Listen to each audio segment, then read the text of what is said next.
Let us help you reach your peak in retirement. It's time for Retirement Elevated with Sean Lee.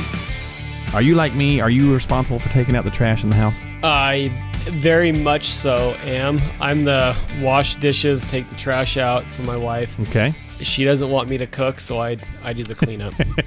I'm afraid to ask why, but if it's like my wife, she's like, I want to eat something that's okay. Yeah, I mean, there's times where my wife's like, hey, I've got, book club or something tonight. Right. You're responsible for dinner. I'm like, that's perfect. Uh-huh. Kids, let's go to Chick-fil-A roll, yeah. and be done. Cleanup's easy. And then Dad's great. Yeah. Yeah. I'm the hero dad. That's right. Exactly. That is tried and true dadisms 101. I think all of us dads out there have done that for the last, 50 years. Oh, yeah. They're like, oh, I'm tired. Let's just go get some food. It's just easier. Exactly. Well, we're going to talk a little bit about taking out the trash. That's where I was going with this, by the way. If you're listening going, where in the world is this guy going? Sometimes we also need to do that same kind of thing in our financial life. We need to maybe take out, some stuff that's not working anymore. Kind of like, what does they say about a guest in your house and fish? After 3 days, they start to stink. So you need to get rid of some of these things. So let's talk about a few places where we could eliminate some things we may not need anymore.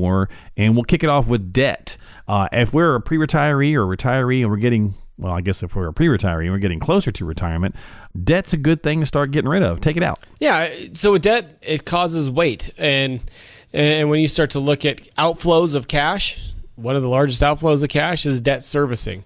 So as you look and as you get closer and closer to retirement, there's lots of different debt snowball ideas, and Sean, I want to pay down my home or whatever it may be. Just try to knock that off as systematically and quickly as possible. Because when you don't have debt, you don't have to create as much cash flow and income to cover it. And then you can keep your income levels a little lower and your tax rates can stay a little lower. And then you can get really strategic on your overall plan on how you want to withdraw money and where you want it to go. And so if you can knock that out as quick as possible, I'd go ahead and do that. Now, the flip side to that is, Sean, I'm okay having a mortgage. That's the one debt that people are okay with sometimes. As long as your assets can cover it, the income, and you're comfortable with it, then that's not a debt that I would really drive down. But if you've got credit card debt or anything like that, student loans, let's knock those out quick. Well, and I'm sure we'll have future conversations because that has changed as well about the whole conversation about mortgage debt versus not. And it used to be definitely considered, quote unquote, good debt if there is such a thing. And even that's changed a little bit, but we'll save that for another topic, another time. But yeah, obviously, if we're trying to clean up the trash a little bit, the financial trash, getting rid of some debt is a good idea. Same thing with risk. We'll kind of keep this, again, general and broad. But as we're getting nearer to retirement, reducing some risk is certainly a good idea. And so eliminating some of that is a good thing to be thinking about. Yeah, I mean, it's what you don't know could potentially hurt you. And, we've had a really good 10-year run up of the markets. And I've heard a lot of people say, Sean, this has been awesome. Look at my returns. I'm outperforming the markets. This is great. Well, that's great. I love the returns, but let's look at what risk you're taking to get there. Right, in the event of a downturn, yeah. Yeah, and then determine if that's comfortable. Yeah. Are you comfortable with this high level of risk, knowing that what goes up goes down and vice versa? The markets are going to bounce around each and every day. Mm-hmm.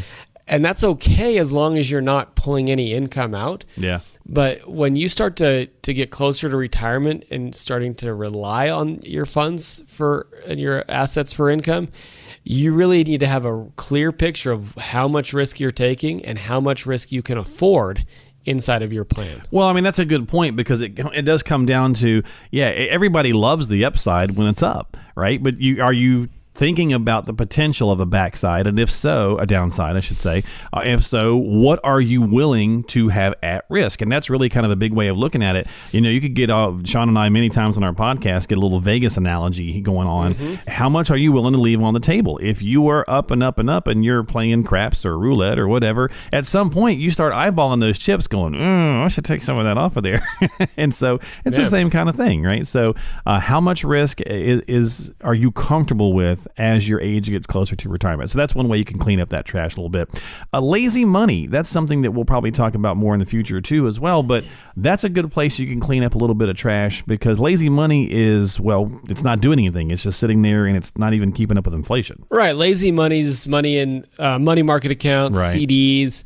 CDs now, because CD rates are, for all intents and purposes, are max around 2.5%. You look at that and yes, those assets aren't keeping pace with inflation, but then if you start to put a tax component to it, money market accounts, savings, CDs, they all earn ordinary interest. Mm-hmm. So then it's taxed at whatever tax rate you're at. Yeah. Okay. So then it's even a bigger issue. So when you start to look at that lazy money, there are lots of conservative options out there that maybe are dividend producing or whatever it may be.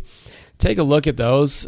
Put your money to work for you. I like dividends. I personally use holdings that provide dividends. And so when you start to look at how to maximize that money, you don't have to take a ton of risk. Yeah. But there's some things that you can do to increase the overall interest in those accounts. And I get it. So for a lot of people, we definitely, and we're talking about money outside of an emergency fund too, by the way, folks. Emergency money. We'll talk about that on another day, how much you should have or roughly so on and so forth for each situation. But we're talking money outside of that. Money that, and I get it. I'm one of those people that I like to play this game with myself where I'm looking at my savings account and I'm like, ooh, I'm going to kind of go for this dollar amount next. And I keep trying to get it to climb up. But at some point, what kind of emergency do you require that needs that much cash sitting there doing nothing? You're just losing purchasing power. It's not like if you have a whole bunch of money in your safe that there's some magical money bunnies in there that are creating more money. Right. Exactly. That's, you're just, because if you put $50,000 in your safe today and you took it out 5 years from now, it's not going to buy in 5 years how much 50 grand would have bought today. So I think we all know that, but we tend to forget about it, much like calories. We kind of go, whatever. And we forget that inflation is going to chip away at that money that's just not doing much for us other than looking good at the bank account. So lazy money is another place you can kind of keep things cleaned up a little bit. Make sure that you don't have too much that's just sitting there not working hard for you. Send it out like little soldiers and have it make more money for you. All right, final one, Sean, for taking out the trash is maybe working with somebody who's not really in it for you. They're more in it for themselves. Like they're like, hey, check out my new, Beamer or whatever. Yeah, check out this fancy account. It'll solve all your problems. Well, yeah. Unfortunately, that doesn't exist. There's not going to be a magical account. There's not going to be no magic bullet, that's for sure. And so it's hard though, because there's a lot of people that are out there that are out in a public eye that are presenting certain things, and then who do I trust? So when I look at how do you find an advisor that's going to look out for you rather than themselves? There's a couple of litmus tests that I would look at. One, what is the process that the advisor is going to take you through?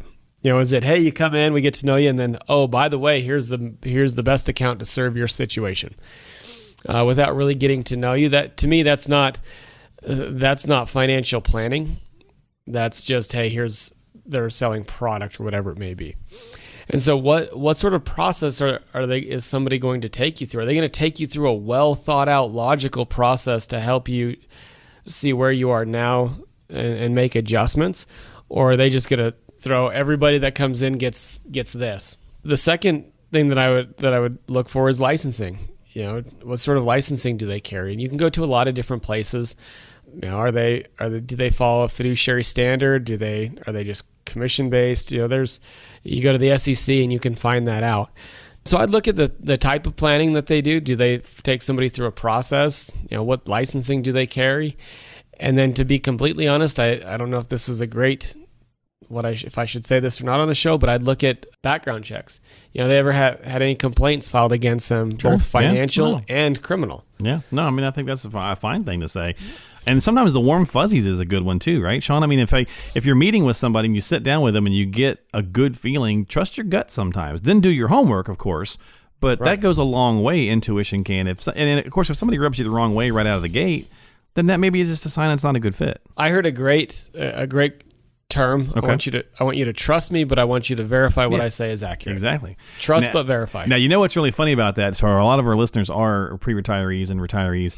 So most of us are going to remember that Ronald Reagan said that, trust but verify, in some of his famous speeches. What's really funny about that is that it's actually a Russian KGB, one of their mottos actually at the KGB was trust but verify, and Reagan stole that from him. How funny is that?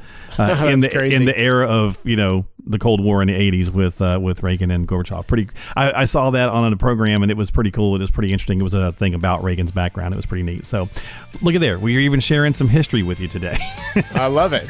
All right, Sean. Well, I think with that, my friend, I think we're going to wrap it up this week, and I hope you have yourself a fantastic week, and I look forward to talking to you soon. Sounds good. We'll talk to you soon. We'll talk to you next time right here on Retirement Elevated with Sean Lee.